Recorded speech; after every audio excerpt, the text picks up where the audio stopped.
magandang hapon po. Narito po tayo sa Sampaloc. Yung mga taga Sampaloc, yung mga solid followers natin dito sa Tanay Sampaloc, meron po tayong ilalatag. Kung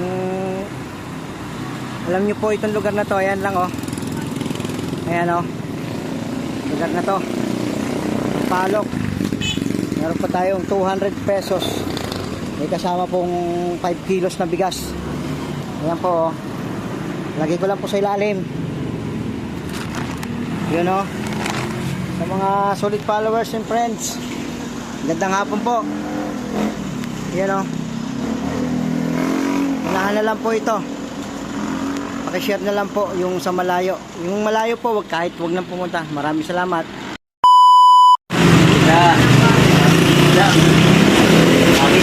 Oh. Kunin mo na, kunin mo na. Kunin mo na. Yun o. Yun o. Ulan na. Ay, boss eh. oh, baka may shoutout ka. Ano lang, boss pa doon. Ang kaso ko. Okay. Nakita na ng asawa ko. Salamat po sa lon. Okay, sige, thank you. Shoutout mo. Maraming salamat na lang. Okay, sige, salamat, salamat.